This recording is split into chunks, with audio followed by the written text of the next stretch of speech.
but I got an obstacle in my way. And if I overlook this obstacle to say, well, when I beat this guy, then I can, go straight to the UFC or Contender Series. It's like, you're overlooking a freaking killer right in front of you. Like, it's going to be kill or be killed in 2 weeks. And if I'm thinking about what's next, I'm not thinking about what's now. So, like, that's my mindset right now is just, I'm not concerned about, like, UFC, Contender Series, direct shot. To be honest, right now, I could care less. Is there no one else?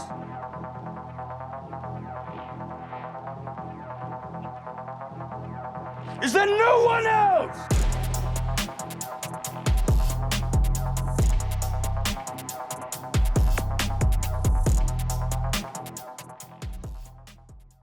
See the logo? Of course. Boom, optics, baby. Of course, got you. Dana, 50 G's, baby. Oh, that's back. That's back when Conor was a fucking menace, bro. Well, here's the thing today. All right, We're going to get into it. Hey, man, we're here with the Moon Cosme, ladies and gentlemen. I've talked to this guy multiple times. It's glad to have him here in-house at Miller Martial Arts where he trains. The vibes are right. I want to talk about what you got coming up, obviously, but, I don't want to get, like, too, I get it. You're in that zone right now. Yeah. You're in that zone right now. You're training. You're busy. Your slots are filled up. You're doing other interviews, So I don't want to get too caught up in, obviously what you have coming up this month. I just kind of want to talk about MMA, the sport that you're involved in, right? We got, UFC 300 this weekend. I know we could talk about every fight on that card. Yeah. So that's kind of what I want to get into, but we'll get it, promote you got your thing going on. We're going to get that out there first. I'm here for it all. So, man. Whatever, let me grab my laptop. But let me grab my laptop. Just want to make sure I have all my facts. Gotcha. But you got a big fight coming up. Yep. Big fight coming up. Your opponent, Hunter Azure, I think. Yeah, I think that's how it's spelled. That's not it's his name, but Hunter Azure. Yeah. So Hunter Azure is your opponent, and he's 10-3. Fought on the most recent Ultimate Fighter with McGregor and Chandler. I think that gives him, a little bit of star power. A little bit of a identity to his name. Yeah. You might have a former coach chiming in on the matchup. There's a lot of aspects that could be coming into that as him as a more popular opponent. But it took a long road for you to get to this opponent, right? Yeah. You fought in the UFL Grand Prix 1-2 times, and then you were matched up against Justin Wetzel. Yeah. And that was said done deal. Then the fight game happened. Promotional stuff, fights, and I was gonna ask, kind of just fill us in. You had a fight. And people don't really understand like the behind the scenes, right? So kind of go in, you had a fight and now you're fighting someone else, but it's like just a new guy, right? New guy, same day. So I'll give you what I'm not gonna say casual fan, but an MMA fan who's never fought before. Like if you've never fought before, you have no idea what goes on behind the scenes. Like just the paperwork that I have to turn in for this fight, I have to get my eyes checked, make sure there's no detached retina. I got to get my blood checked, make sure, you have no like STDs, no nothing like that. So you get your eye checked, your blood checked, a physical exam. You got to get your license in the state of Arizona. You have to pass all these physicals for the Athletic State Commission.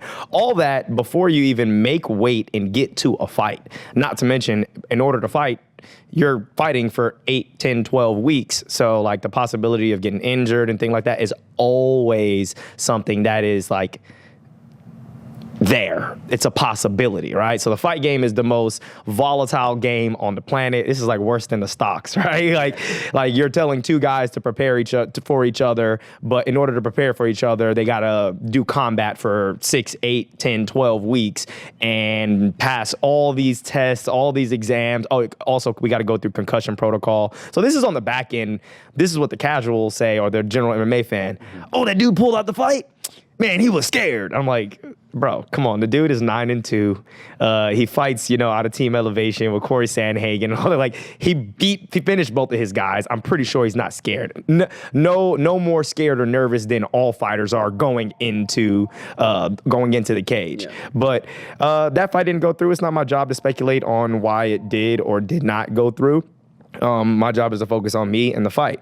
We knew in February that the fight wasn't going to go through, and then they gave us the new opponent. And when they gave us a new opponent, my eyes got even bigger, and I was just like you said, legitimacy and star power. Popularity doesn't win the fight, but normally people think the most popular guy is going to win the fight, right? But he has legitimacy to it. Like, he's fought for the UFC 4 times, and it's like, hey, if this is the road that 99% of fighters are going towards is UFC, Bellator, PFL, even the United Fight League is up there amongst, those in a very short amount of time. It's like, you're not fighting tomato cans to get there. And you don't want to do that, because if you do that, you'll get exposed when you fight a guy like Hunter Azure, or you fight a guy like Justin Wetzel, or you fight a guy like Velodia, like the last guy I fought, or Jackson Santa Cruz. It's like, if you're walking your way into a storm or into a war, you're not prepared. You gotta have absolutely shield and sword. And the big thing with, getting these, I don't want to say padding your record, but, getting your record where it's like at a, let's say you're an upcoming guy and you're 5-6-0, you don't want to, what's the word? You don't want to, I'm losing my thought here. You don't want to get exposed, obviously. I had a thing I was saying and I freaking slipped my mind. When you're building your record, you don't want to have to face that, when you're about to break to the next level, right? Because they're like, oh, this guy's got this many finishes, right? Yeah. He's okay, because that's what the UFC looks at. They say, okay, he's finished all these fights and he's on a winning streak. That's one of the two big things they look at for prospects. Yeah. So when they see that, finishes are more important. Too. They'll take a guy with a little bit less win streak with more finishes than they will with a guy who's 10-0, 10-1, or 8-0, 9-0 with like 2 finishes. They'll take a guy who's 6-2 with. Yeah, you don't want to have that, and then when you actually get shown to a new opponent and you're not able to show up when the lights are on you, it's not a good look. Yeah. But you've obviously been real vetted with your training and who you fought and the places you fought for. A big thing I want to hit on, right? Because I was talking to Lindsey Jones not too far back, and man, he's in that position, right, where he's very close on the cusp.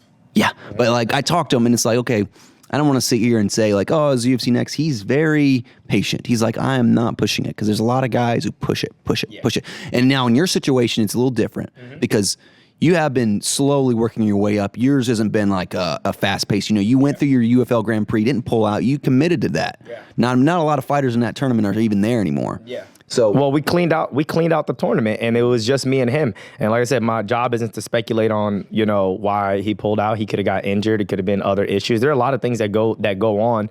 I'm not living this guy's life, so like.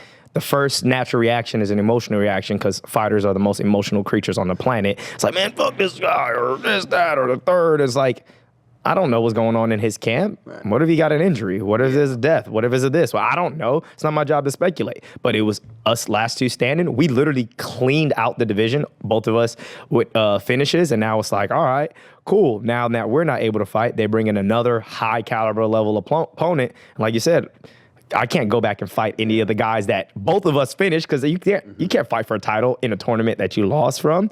So it kind of gives you that, like you said, the road is a little bit more patient and committed than like where Lindsey's at, where he's kind of like, we're at like different, we're both on the cusp, but at different, we got getting to the top of the mountain in different ways. Yes. Well, the thing is with you is, damn, I'm losing my thought so much. So you're at that point, right, where if you win this fight, what I've been told, what I'm hearing, you're getting a shot to the UFC. Yeah. So I'm not sure how that will work, right? Let's say you do. Let's say you do get a shot to the UFC. Would you, obviously, I think I know your answer to this, but would you prefer to be given a shot on Dana White's Contender Series or immediately signed? You're not gonna like my answer. To be honest, that's not even my focus.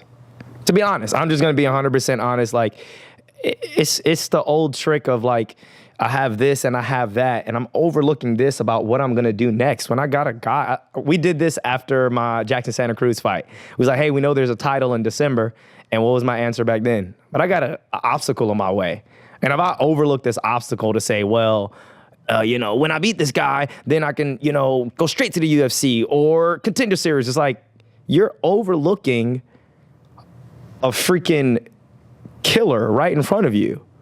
Like, it's going to be kill or be killed in 2 weeks. And if I'm thinking about what's next, I'm not thinking about what's now. So like that's my mindset right now is just I'm not concerned about like UFC Contender Series direct shot. To be honest, right now I could care less. It's probably not the answer people don't want to hear. I mean, They you don't wanna get too hear, caught but up in the like, details. I'm gonna get like my job is to go do my job. I can't do two jobs at once. I can only do one thing. And my goal since this whole UFL thing was learning how to be present, be right here. You know, I had that one fight against Jackson Santa Cruz after my first loss in 6 years, came back, showed everybody that I leveled up. Then I knew I had 6 months for a fight. I'm like, how do I win this fight in 6 months? By winning today. What did I do? Go to Thailand, come back, level up again, fight another guy. Everybody's asking, after this guy is the title shot. I'm like, there's this guy in my way. Who do I focus on? This guy. I finished him, and I've had to stay ready since August. Think about that. September, October, November, December, January, February, March, April. It's been 8 months. 8 months. If I would have looked at what's next the whole time, I never would have been focused on now. But my goal was to win the day every single day. And since August, I've been winning the days. I win a Monday, I win a Tuesday, eventually you win the week. And when you win the week, then you'll win the month. And when you win the month, you'll win the year. So all I'm focused on right now is Day by day. Winning today and then winning tomorrow. And winning the day by sticking to the task. And Round by round, right? yeah, you're thinking about the win. Like, shout out to Akeem Bashir, has helped me a lot in this camp. He just had a fight for NFC, it was the main event, and like me and him talking, and he helps me a lot, man. He's a swimmer, and I'm not like the best. I can swim, but he's like a swimmer. Like he's like, I'm gonna go swim. I'm like, oh, what are you doing? He's like, I'm gonna do a mile. I'm like, cool. I was just gonna go down and back. Like I don't like, you know. But he's like, hey man, a lot of people go in the cage to win. A lot of people don't go in the cage to fight. There's a difference. You want to go in there to win, and that's when you lose a lot of the little details or the steps that's going to get you to the win. And I've said this before, winning is the only goal that doesn't require winning to be the focus, because if you focus on the win, then you're going to miss the details in order to get the win. But if you focus on all the details of doing your job, you're set up for success to win. So like the whole what's next after this it's a smoke and mirrors. It's, to me, I'm like, that's the devil in disguise trying to distract. And no disrespect to anybody else, because nobody else is in my seat. They're looking at it from the outside because you're like, oh my God, this is gonna be so good. After this, he's gonna be on the UFC and cool. And that's what you're supposed to like. You're trying to, that's what builds the story up. But for me, it's today, it's tomorrow, it's the weight cut, it's the face off. It's the day of the fight. That's the only thing that matters. You say, well, what are you going to do in May? I'm like, the only thing that exists is April 27th, not April 28th. That could be, and I know it sounds dramatic, but that's always been like a mindset of mine, is like, you know, I used to say 15 minutes to the rest of my life, but this is a championship fight. So now it's 25 minutes to the rest of my life. You always had a big mindset thing that you're strictly focused on a lot of things, and you're not worried about the future until you worry about what's in front of you. Yeah. But on the topic when you said weight cut, because I don't want to go too deep in the fight. You know, we already know what's coming up, right? There's a fight coming up. We know that. We've heard the details. MMA theme stuff now. Me and a friend were talking, you know, the flyweight division, and you know, on a professional scale. It's kind of a weird spot right now because it's kind of diluted, not such a huge division. But when you think about it, when you got all these guys, super athletes, you could call fighters or mixed martial artists, right? Yeah. They're super athletes. You know, they're training jiu-jitsu. They're doing kickboxing. They're doing Muay Thai. They're doing all these things, right? And when you're that physically fit, when you're walking around probably at 150, give or take for a flyweight, you're cutting down to 125 seems suicidal. Does it? Does it not? Because 125 is low, I feel. Like the lowest of the low for men's at least, you know. And when you're a high level, and imagine you got some mass on you, you have to. Not everybody's a big, you know, a big 25er or a big 35er like Aljo. Massive 135er. Marlon Moraes. That's a really large division, though. It's a large division. When it goes division. to flyweight, there's a cutoff. There's not as much there's competition. A cutoff. I think the big, I wouldn't say diluted, but there's, at 125, you probably have some of the most skilled individuals with the best gas tanks and explosion, but then you take off some of the power because you don't have the amount of weight, right? Now, with that comes your anomalies, and your anomalies being your Davison Figueiredos, your Pantosias, Figueiredo's well, 35 now. I know. Remember, he had issues making 25 in the past. Then he got a nutritionist, and he was able to make it. But this is what I always tell up-and-coming fighters is like, is making the weight more important than performing better? Because everybody has the idea. Everybody's looking for the biggest advantage they can get, right? So if I could be 5 or 10 pounds, heavier than this guy, you're thinking, man, I'll be a little bit stronger, a little bit whatever. First thing my coach told me for my first amateur fight ever, I weighed like 152. I took that fight at 150. He's like, yo, we're not focused on cutting weight for your first amateur fight. How about being more technical than the guy and just being a technician? And when he exhausts all his strength and his ferocity, like, then you'll look even better, like, because you're going to be technically sound and you'll have the gas tank because you didn't cut so much weight. So my first fight, I weighed 152, 153. I fought at 50. And then my next fight was at 45. Then my next fight was at 35. And then I fought the rest of my amateur career at 35. And then all my pro fights are at 35. Anything that has a catch weight on my record is like someone dropped out, last minute replacement, whatever. But to kind of bring that full circle, I think the ones that were dominating the 125, there's such a large skill gap between them and the rest of the 135ers. So you say, man, you got Pantoja, Moreno, you had Figueiredo, for a while Benavidez was up there. Manel Cop. Yeah. So like you have these guys that are at the top of the division, even like your Kai Kara France, like top of the division, and then everyone else, they're so skilled that those top 4 guys keep fighting each other because of the size. Yeah, and there's the Moreno Figueiredo 4 fight thing, and I think that hold was the division and like that's one thing, holding up the division for one. But when you fight a guy 4 times, I think that does something to your career. Like Moreno and Figueiredo are not the same. Neither of them are champions anymore. How many 5-round fights have they had? Dude, Out of 4. Dude, that's what nut. 4. It's like over 2 hours. I think three went the distance. Didn't Moreno he beat finished him in by the second rear or naked third. choke Yes, in like their second or third fight. So they went to the decision 3 times. Yeah, but you're talking about over an hour and a half of fighting the same guy. It's like you're not training against new opponents. You're not learning anything. You're fighting the same guy, and majority of fighters in the UFC, or in any promotion, they're not fighting the same guy over and over. They're fighting new opponents. They're learning new styles, new skills, how to defend from this angle, how to do this, how to, come up against someone who has this type of asset, like wrestling or whatever, So when you fight a guy 4 times, that was spanned over from 2020, I think, to 23. Yeah. That's 3 years where you're not really growing, I feel. I think at the extremes, because how many people are walking around at a heavyweight? 265. Not a lot. 265, right? Not a lot. How many people are walking around, grown men are walking around under 150 pounds? Not a lot. So these are what you call outliers, right? And then when you kind of work your way in the middle, it's like where you're going to have the most opportunity, because this is where the majority of like the average human body will fit into is, your 145ers are really walking around at 175, maybe a little bit even more or a little bit less. Yeah. And then, 155ers are walking around at 180 plus to a little bit less. It's like your biggest, population is going to be in this area. So like there are a lot of small guys that fight, but like, I think it's just a matter of like being outliers. Like you have a heavyweight that cleans out a division, and then you have a flyweight that cleans out a division, and you just like, well, what's next for the division?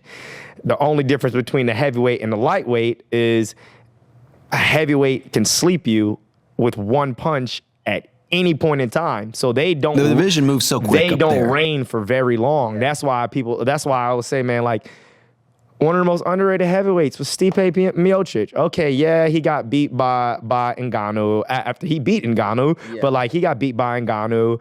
He lost once to DC, but I think his reign was like It was, Bounce back. bro, Most like weights don't bounce not back. even bounce back. Like he had that for a decent amount of time. If you look at who reigns at heavyweights, you don't get it long, but you get in the men's flyweight, in the women's straw and flyweight, when they like get on top, it seems like they're on top forever. There's such a skill gap, Yeah, especially there's a huge skill gap. Especially with Valentina, Grasso, Valentina, yeah. those they're just levels above everyone else.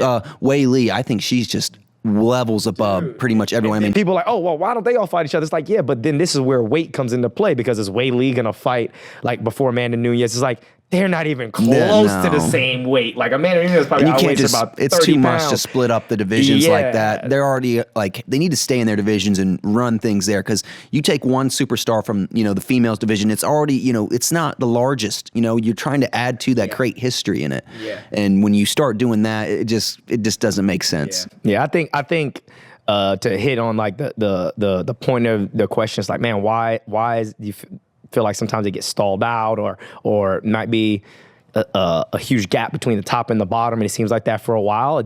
I think it's because flyweights and heavyweights are outliers, and I always like to think like they're the biggest end of the spectrum. Yeah. And Cole's brother Micah, when he came down and he was teaching and training for a good little minute, he was telling me, he's like, bro, like, he says, you're like the perfect height, size, build for a 35er if you had to say you're not the tallest, but you're not the shortest. He says, you don't ever want to be the outlier, because then there's this huge gap. Yeah, there's this huge gap. Like you can be a super short 35er, and then you get your O'Malley's and your guys that are super long. You can never grab these guys. Or you can be these guys that are like your O'Malley's or your really tall, long 35ers.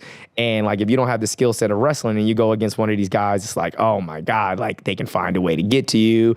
So it could, theoretically, it can be gaps in your game that people who specialize in certain areas can take advantage of. But we're talking about the UFC. Like I tell people, like if you're one of those people that's like, oh, this guy's a grappler and he's a striker and this is how you're gonna win. I'm like, bro, everybody in the UFC knows how to grapple, knows how to strike. They're strong, they're fast, they're mentally tough. There's tiny things that are gonna be your separators between the good and the great. And Michael Phelps, like, in order for him to get all those gold medals, he was doing like these pool workouts that people will do once a day or whatever. He was doing them twice a day. And they're like, bro, you can't do that twice a day. You're going to break down your body. This dude's eating like 8,000 calories, whatever. He's doing these workouts, and him doing twice that much work only gained him 100th of a second.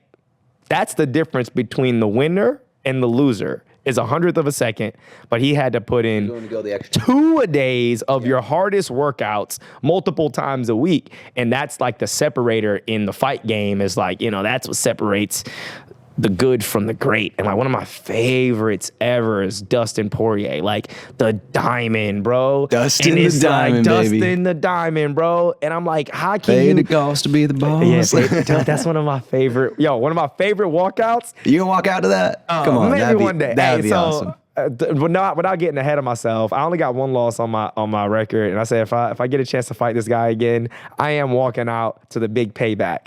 Dude, is he still fighting?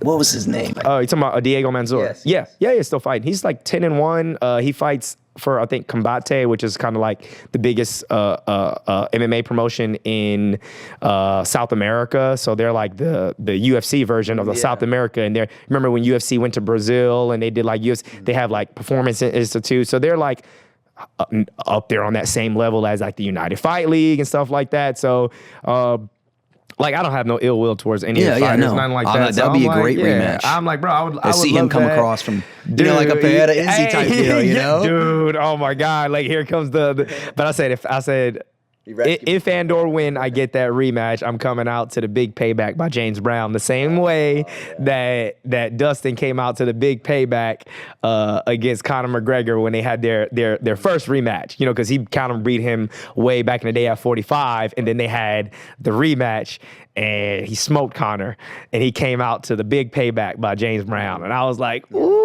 All my walkouts have a theme. If you go kind of from my amateur all the way to now, they kind of tell a story. Yeah. Yeah. That I love. The biggest thing is walkouts, right? I love walkouts. Seeing, I'm looking forward to it, man. They're having a watch party here. I wish I could be here for that, but I'll certainly be tuned in. Yeah. You know, I was watching an old video, the Iceman. You know, Chuck Liddell. His. I mean, this is back before Dana got pissed and was like, all right, we're not doing all this crazy shit for walkouts. He had a whole like 1 minute 30 intro of like a dude saying, Iceman, walking out. And I'm like, yo, this man had a whole movie before he even walked out. But it's a part of the sport. It's history. It is. great. It's your moment. Yeah. It's your moment, right? It's like, yo, you trained 8 weeks. You're about to go fight. Like, you might, like, you can't give me a minute and a half, bro? Yeah, I know everybody's waiting on the edge of the seat, but imagine how long I've been waiting to fight, to go to physical combat with this person. I want this time to kind of relish in the moment and stuff like that. And ever since my first fight ever, my coach told me, shout out to Kurt Reinhardt, he was like, yo, I want you to like go in a dark room. I want you to play your walkout. Yeah, shout out to F3. All right. He said, I want you to play whatever your walkout music is.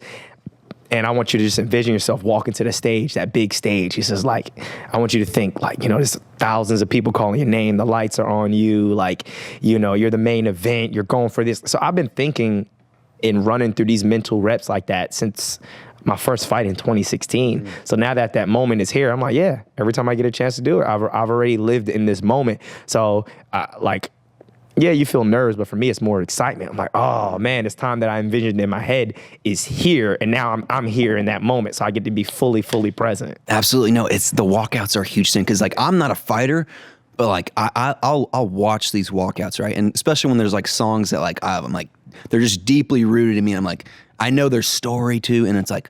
Oh yeah, this is. You feel that energy. You feel the build up, especially when you're paying attention to everything with these fighters and who they're fighting. Yeah. You know the biggest one. You know these days with the UFC superstars is Alex Beta. He's walking out there, and then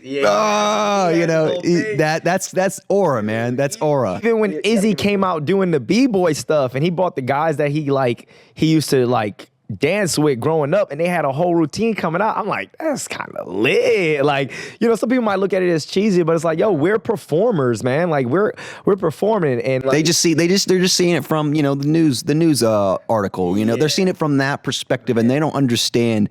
They don't have the time spent in gyms or talking to these people, right? People, it's like clickbait to them, right? They just see, oh, flashy this, flashy whatever, man. They just gotta read a little bit, pay a little bit of attention, and you'll understand why it's like this, why a guy's crying at the end of his fight. You'll understand that when you put time in the sport and understand what these guys do. Give me someone and let me tell them to sacrifice 3 months, 90 days. That's not really that much. 90 days for 15 minutes. And there's no guarantee in this 15 minutes that you're going to come out with a win. You might come out with 14 stitches, you might come out with a concussion, you might come out with a broke limb, you might be waking up, right? You don't know. You're just here for this 15 minutes, but let me tell you to sacrifice your time every day with your family, your friends. If you have a job, you're not going to be able to work as much. Like if you're going to dedicate your body as well, your body, your everything, right? Like for 90 days, for a 15-minute opportunity, 99.9% of the people wouldn't do it. They're like, nah, that's too much. It's like, that's what fighters are doing. When you see them all emotional, it's like, there's so much opportunity and so much that goes behind it. And that's what, like, my last walkout, like, I had this grand story in my head and not many people knew. And shout out to Julian Virgin. For NFC? Yeah, for NFC. And he interviewed me after my second fight against Velodia, and he was like, yeah, so tell me about the walkout. I know there's more behind it. And I was like, oh, Bobby Caldwell, I love that song. But like, I guess you wonder where I've been, on a search to find a love within. Your walkout song. Continue. Julian Virgin interviewed you after your Velodia fight. Yeah, after the Velodia fight, after the UFL 3. And he was asking me, he's like, man, so tell me about the walkout. Like, I know, what what made you pick that song? Because everybody else comes out to like hardcore stuff or whatever. And he's like, man, you came out to Bobby Caldwell, What You Wouldn't Do for Love. And I was like, that was exactly it. What won't you do for love, right? And it was like, you know, people forget about you in a heartbeat. You win, you're at a high. 2 weeks later, they're like, what's next, right? But they don't realize that you sacrificed 4 or 5 months, you know, just for this one moment, and it's gone just like that. So that's why that night of the fight is so like, it's so, it resonates with you so much. And like, that whole time, I was like, man, after my February fight, man, it was 52 seconds. Now I'm like, man, I got a whole 6 months before I fight again. Or longer, you don't know. But, well, I did know because of UFL, we're in a tournament, right? So we knew that the second bracket of the tournament was fighting in May, and that the third bracket will be in August. So I was like, all right, man, I got a whole 6 months before I fight. Like, cool, I'm gonna go to Thailand because I loved Muay Thai. And when I went out there, man, I fell in love, right? So we talked about it, the people, the culture, the training, just the lifestyle. And when I came back, I knew what song I was gonna walk out to. And it's like, you know, I guess you wonder where I've been, because they already had a fight show and everybody's like already focused on the other side of the bracket. And I was like, you know, I was on a search to find a love within. And so I went to Thailand and like I rediscovered my love for martial arts like all over again. And it's like, I came back to let you know. And I was like, I came back to let you know I got a thing for you. Like the UFL, I got a thing for this fighting stuff. The fans and the spectators love the details of those type of things. Like we love hearing obviously you can play Back in Black by AC/DC. That's cool. Yeah. And then if you're like, oh, it gets me fired up. Cool. We love that. And then there's also like more introspective details of why people put, certain songs, Korean Zombie walking out to Zombie, it's like all that stuff is like details that we all know and love. Because when you got a fighter, it's coming up, it's like, oh, I know what song he's about to put on. And you hear it, it's just a different kind of feeling. And me and Lathan were talking about this the other day. The sport evokes emotions that no other sport in the world can do. You get so much emotionally invested in these people and the sport as a whole, and what goes on, man. It's I talk about this a million times. The Leon Usman head kick. That story will forever live in my mind as one of the greatest mixed martial art fights. His speech afterwards, still, I can't even think about it without getting chills. I'm just like, he's like, there's no pound for pound. Yeah, I'm just, bro, like you felt that was real. That was raw. That was real. That's what people love to see, that real raw emotion. No scripted, no, like he didn't really, he was asking questions, but he was just going off what he had to lay off of his chest. He had to get something off of his chest, and like he said it, and that's how how he really felt about the fight, everything. It's just, man, people just don't understand, man. Like that moment, like you said, it's such a raw moment. You've given everything and it's finally over. But he finished it, right? And he was down and against all.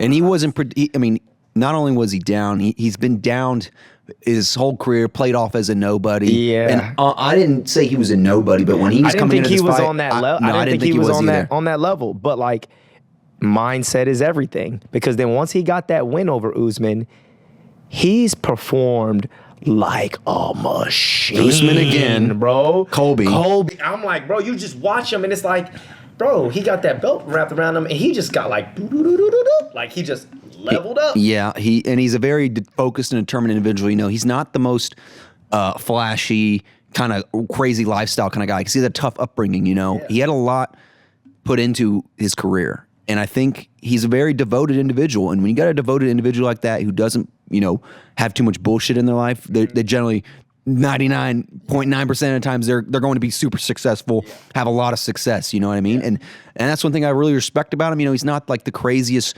like McGregor trash talker or like someone who tries to like entertain.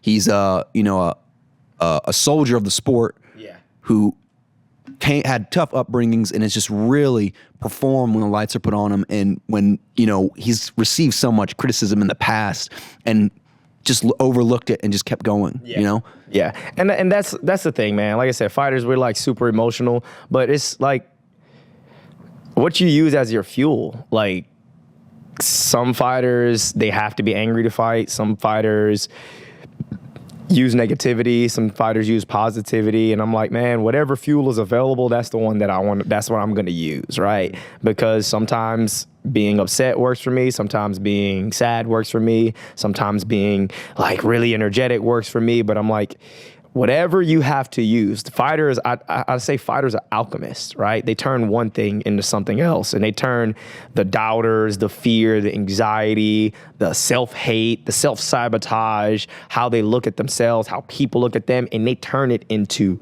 that performance. I tell people it's mixed martial arts. Don't forget, the last part is art. We're literally fighting on a canvas. Art is an expression.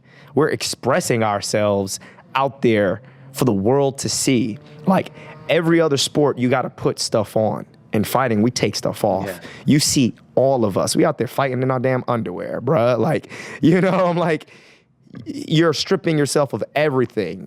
And it's the most pure, to me, it's one of the most purest forms of art. It's like, we don't have to speak the same language. The reason why fighting resonates with everyone is like, we don't even have to speak the same language, but when we're in the octagon, we're speaking the same language. And I said it's a human thing. It's a human thing. You could have, like, if you've never watched American football, or you're a foreigner, and then like you're watching it, you don't know what's going on, right? You see ball moving, this, that, and the third. You watch basketball, maybe you don't know what's going on. Maybe you don't know, whatever.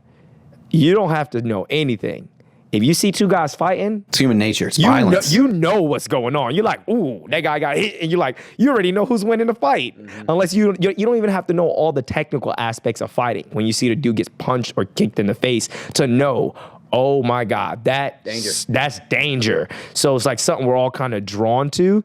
And when I fought on my second UFC Fight Pass, I fought Alexei Fedosiev, and he was out of Valentino Shevchenko's camp. He was like freaking 36 or 39 kickboxing matches, and when we had our stare down, he had this dude coming all the way out from it wasn't Mean Mug. Dude coming all the way from Russia. He had this dead look in his eye with like a smirk, and I was like, oh, this guy is ready. Like, he's ready for whatever. Like, he's had 36. Just and I would, if you have that many, if you've been in a, not even just an octagon, but a ring, right? 2 or 3 MMA fights, but he's had 36 or 39 like kickboxing fights. He was a kickboxing world champ. I'm like, this dude probably one of the most dangerous strikers that I faced. And it's like, we had that stare off, and like, we don't even speak the same language. But when we go in there tomorrow, we will. Because our language is violence, and we won't need You don't need a translator for violence. No, you don't. Everybody knows violence. We're dropping one-liners on this thing, man. I love it. Yeah, you don't need a translator for violence. So it's like, we're speaking the same language. That shit. Coin it, boom, right now. That's awesome, man. Yeah.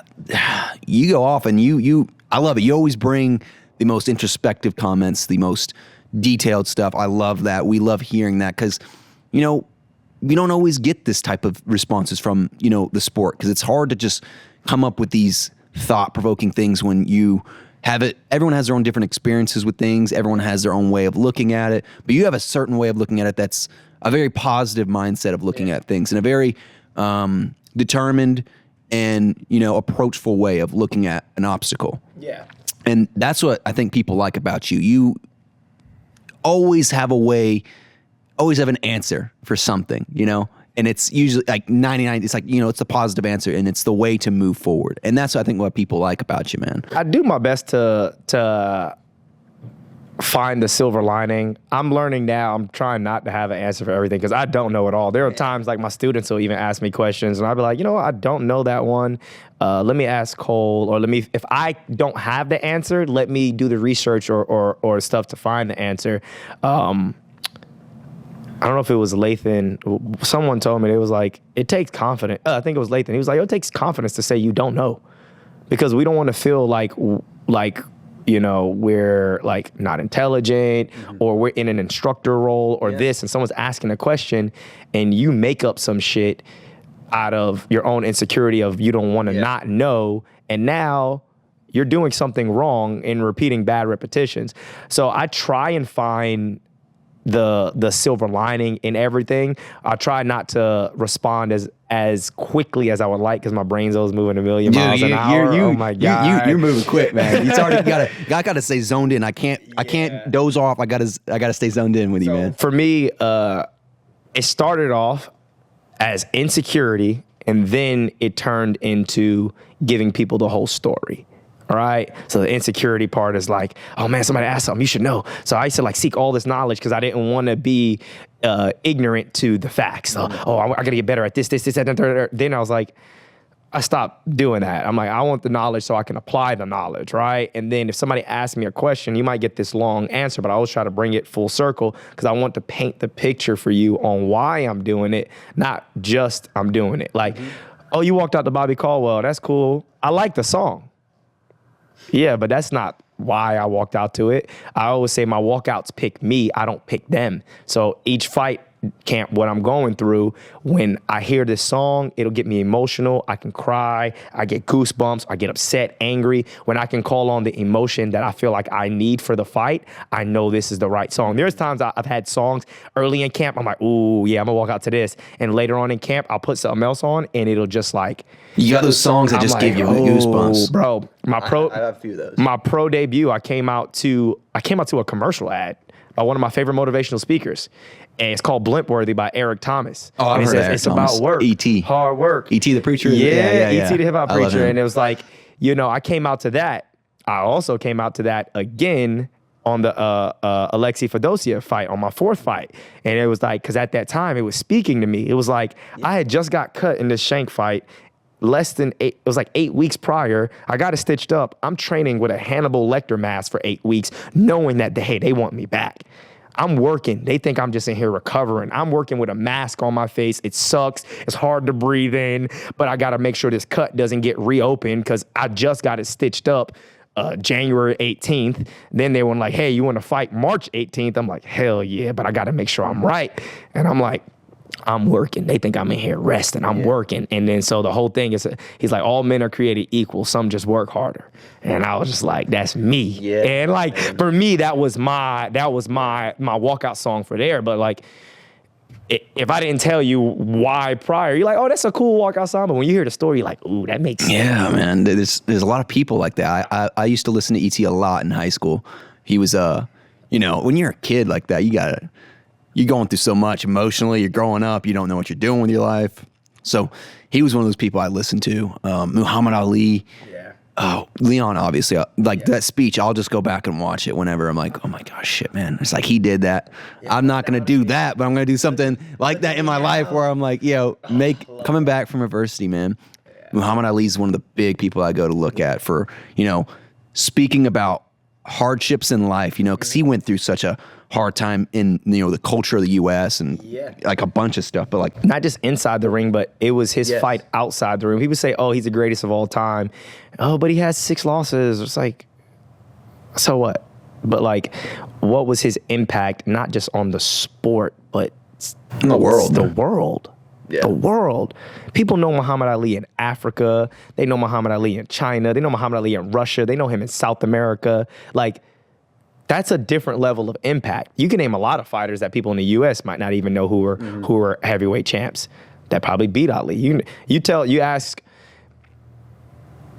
a bunch of people who don't follow boxing, but they know Muhammad Ali, like, who are his 6 losses?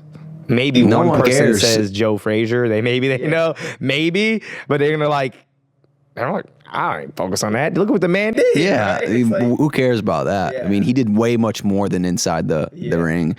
But yeah, let's get into some fights. Okay. Some fights, man, because I really wanted to hit on these. Go ahead and pull them up. Yeah, I got them up here. Yeah. So we'll start. How'd you feel about Bo Nickel being moved above Yuri and Yuri being put on the featured prelim?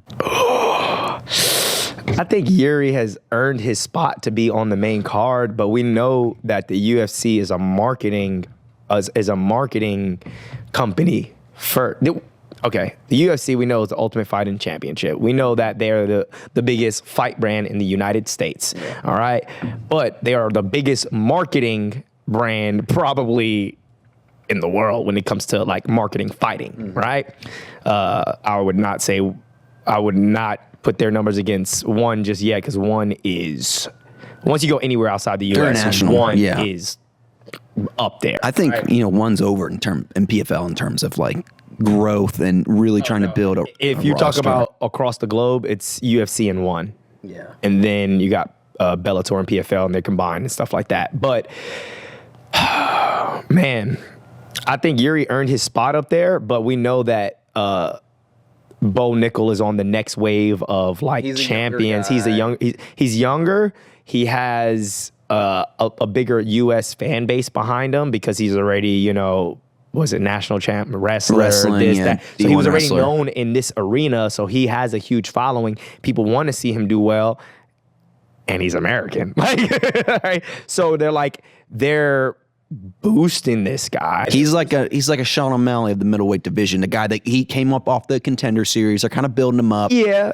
I would say Sean O'Malley put in more work, put in more work. But he also had his own fan base prior to like them boosting him up. But I used to have mixed feelings about how O'Malley handled his career until I learned the management side of it, and I was like, that makes sense. Shout out to Jesse James Wallace, who put me on like tips and tricks that happen with fighters and managers and percentages and fighting out contracts. And this is stuff that I was unaware of. And I'm like, I thought I was like a little bit business savvy, but this is something I didn't even know. Like, I'm signed with this guy for 3 or 4 fights. And they're like, yeah, why don't they give O'Malley better competition? Yeah, you want him to fight the top 10, but you want him to fight for entry-level money because it's on his fight contract?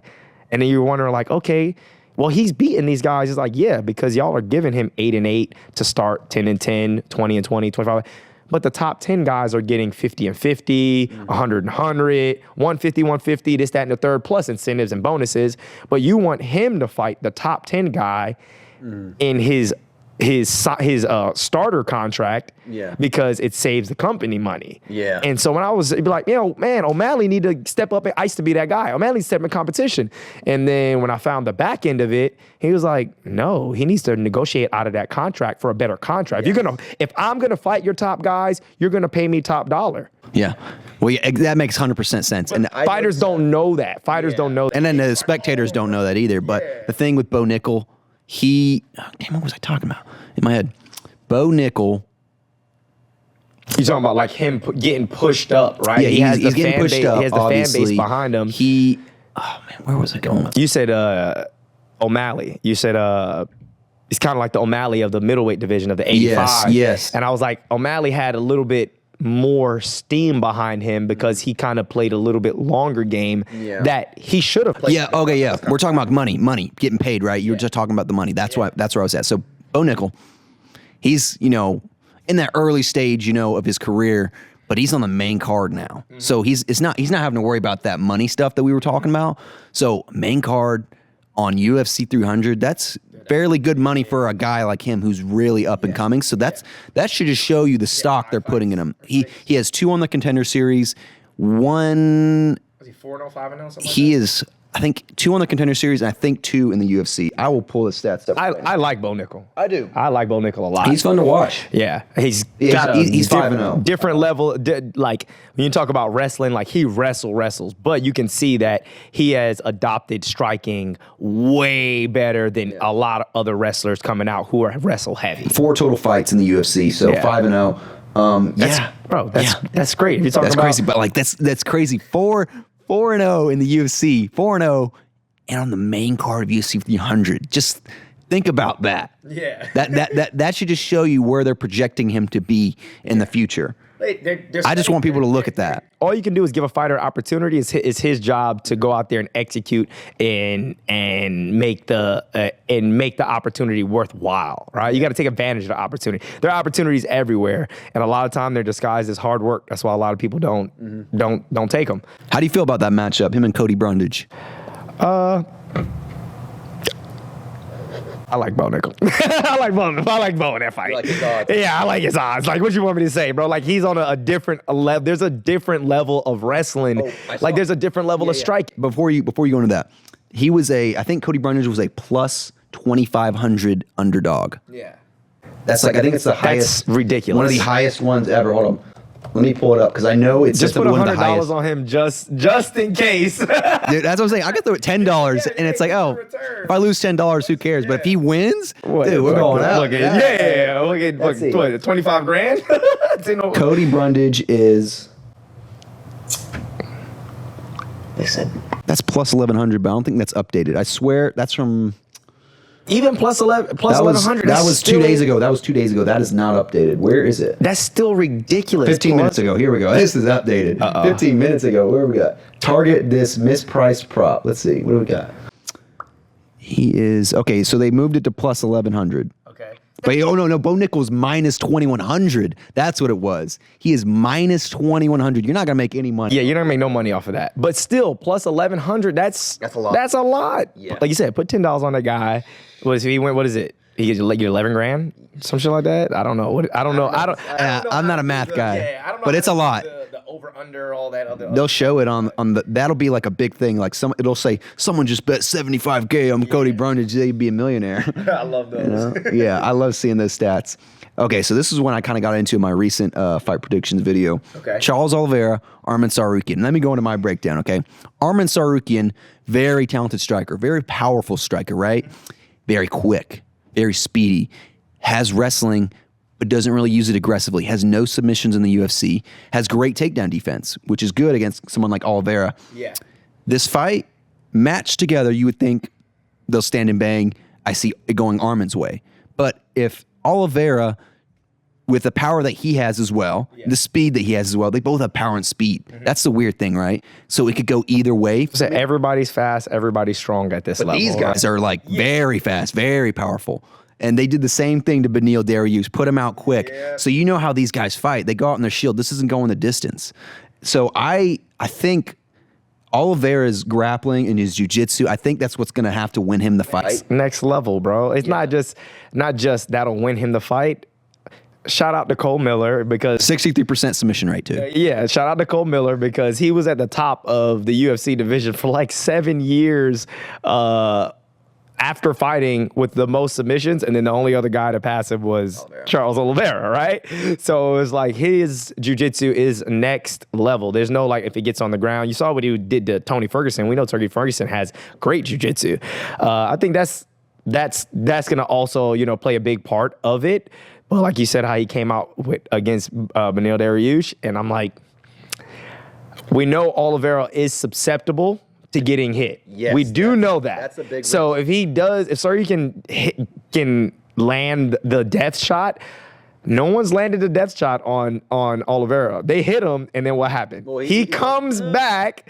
Look, he lays on his back. He's like, "You want to come down here?" And they're like, Well, here's the thing. He comes back. That's the one thing I addressed, right? He does like to lay on his back, and it's like sometimes, yes, it is definitely a trap. But there's been times I've seen him where he's been. That's where he uses to recover. That's his use. I know. But he's been rocked though, and he's gone down, and he's going to get you on the ground most likely, but there's times where he's rocked and they're just so hesitant to even go near him to go in that they think they're going to get caught up in something, and I don't blame him, but like only person to go down would be bold. I think he could do it, but like if he like were to work around his guard a lot and just throw down some hammer fists, I think I could see him getting a finish. That's easier said than done against Oliveira's guard. I know. I'm just looking at all possibilities. Yeah, that's all possibilities, but that's a lot of ifs in one side. I think this is going to be something.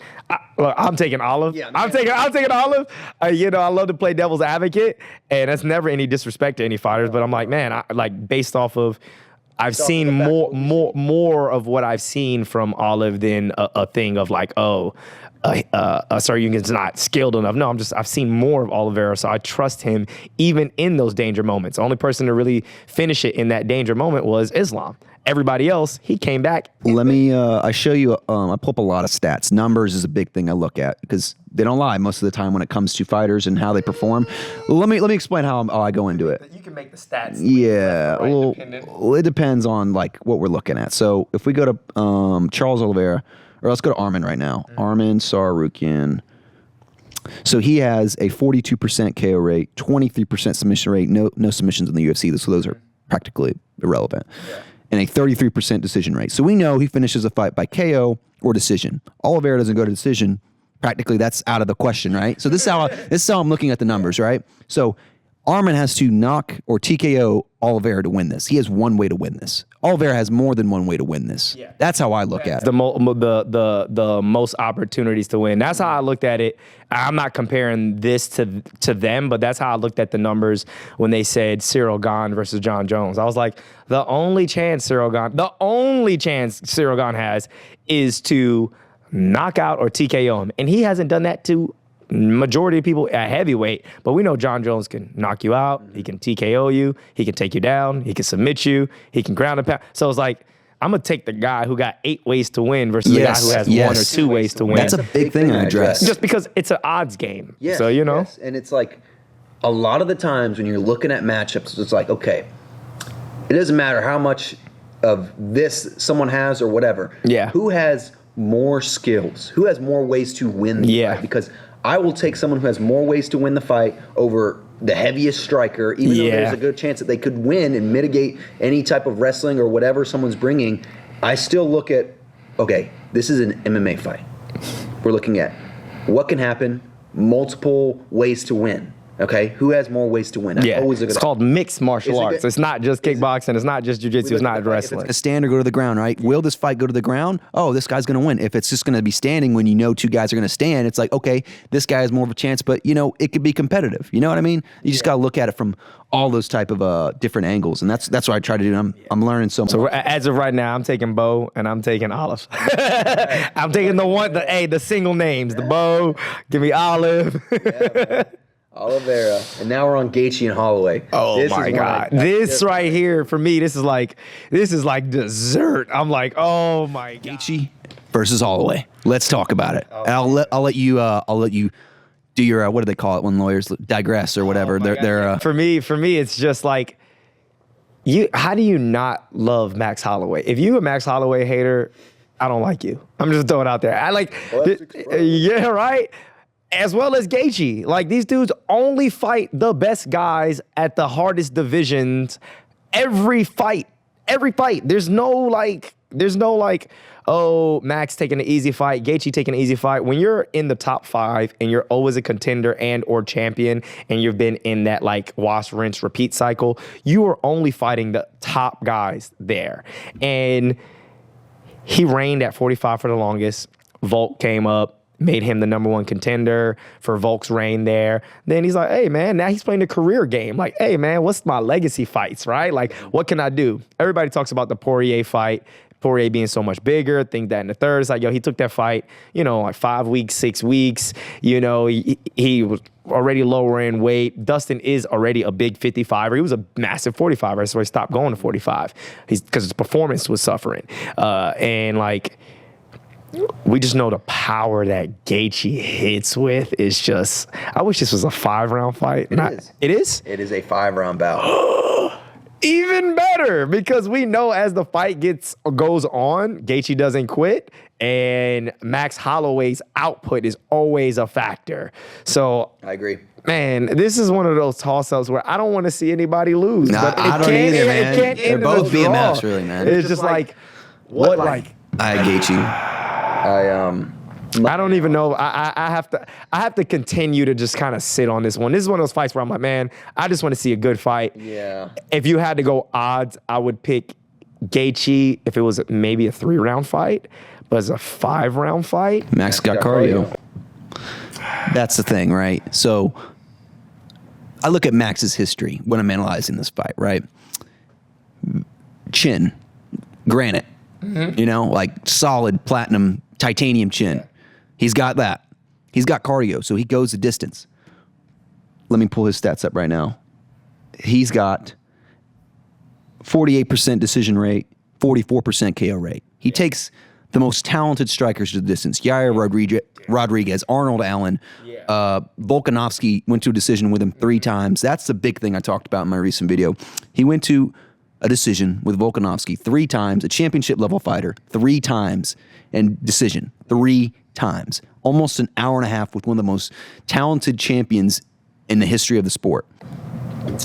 You know when they say people are built different, though? He is. Gaethje is built different. He's built different. He's built bigger, right? He throws leg kicks from boxing range. His cat. I would hope Max has learned, right? You can't have the buck wild craziness. Gaethje has more output in terms of leg kicks, body kicks, head kicks, right? Yeah. And more sophisticated boxing where, Max is just like, what he does best is range, reach, stay on the outside, hit him with that long reach. That's where you get him.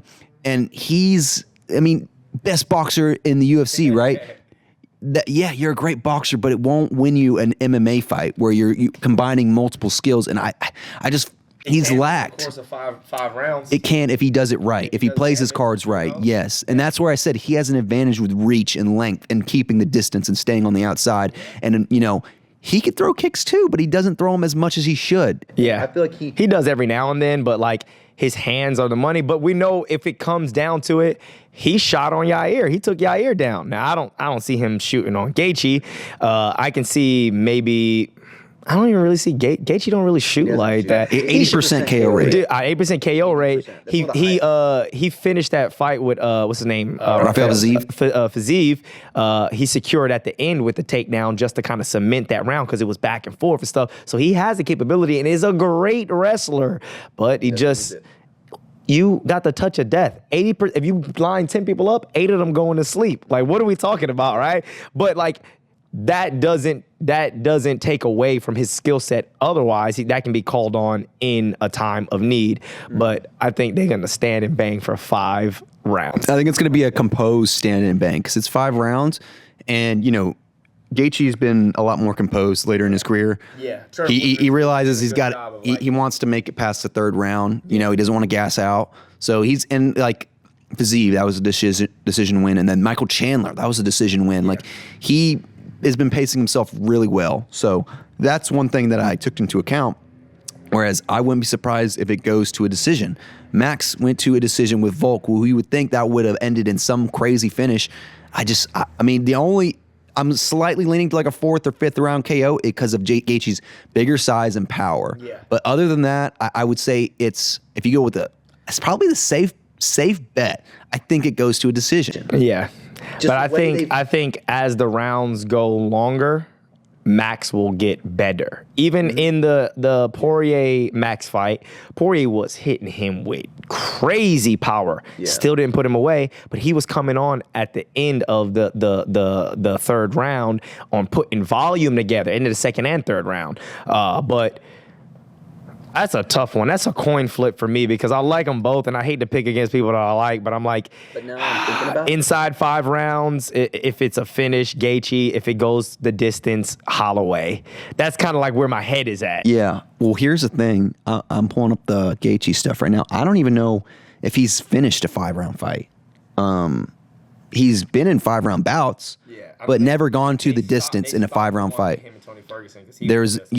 So that was one, but he was. That was like 4th round. He was. But I haven't seen him in a 5th 5-rounder where he's faced any adversity. Yeah. He usually finished it early on, or he gets finished early on. Because if you look, Fiziev, that was a 3-rounder.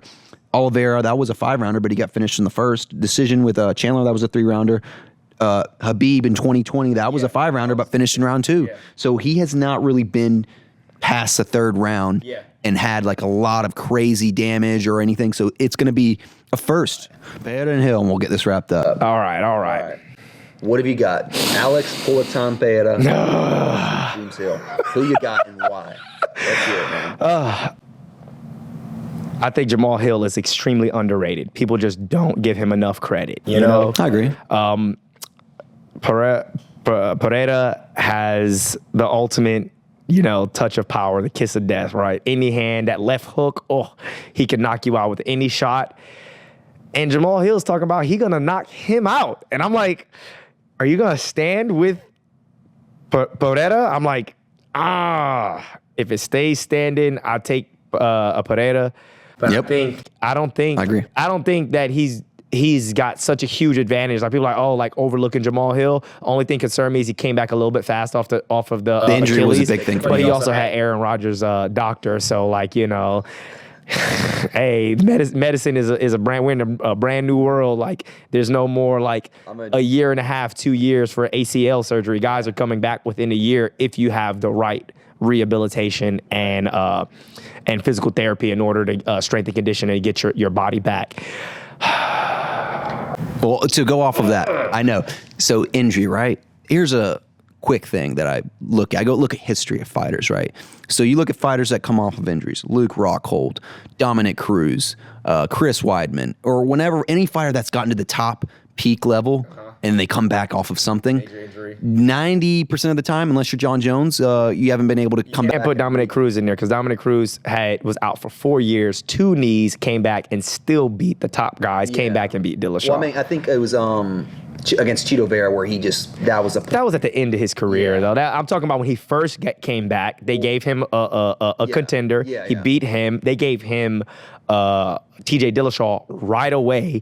He beat him, had the belt. I think he had one more fight, and then Cody Garbrandt beat him. The only reason I say that is because I'm not sure how old he was when he fought Cheeto, but Jamal's a lot older than people think he is. He's 32. Yeah. And that's still prime years, but like 32, 35 isn't too far away. Yeah.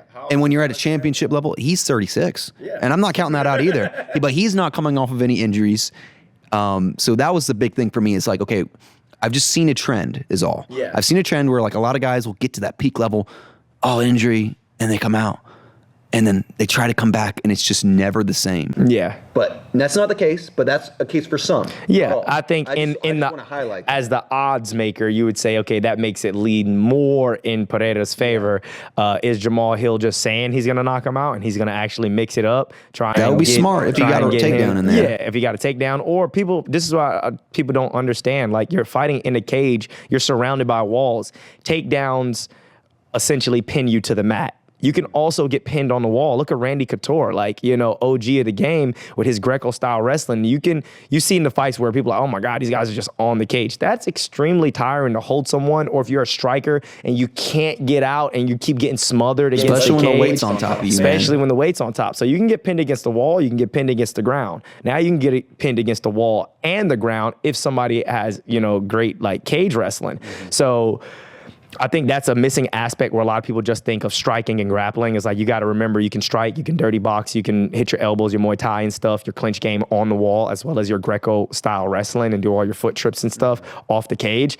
But that's an area where people drastically just overlook. It's like, bro, we're surrounded by walls. If you look at that first round of the Gaethje-Khabib fight, Khabib walked him down, and what he did is put Justin Gaethje's back on the wall, knowing he can't go back. Now he's got to use all this energy going left and right, and he literally stalked him for the first round. And you're like, Gaethje looks tired. It's like, yeah, because he was moving laterally and backwards that whole first round and throwing with heat, and you're like, man, he looks a little like, and he's like overloading on shots. Yeah, it's like you got to get inside the fighter's brain, speed up their thought process, will start consuming energy. So I think Jamal Hill's a lot smarter than people think, and so is Pereira. But if he fights, God, I feel like I'm gonna be a meme. I'm like, if he fights Pereira's fight, Pereira's gonna win, and then he's gonna get knocked out, and I'm gonna look stupid. And y'all are like, I'm not gonna pick Amun's picks anymore.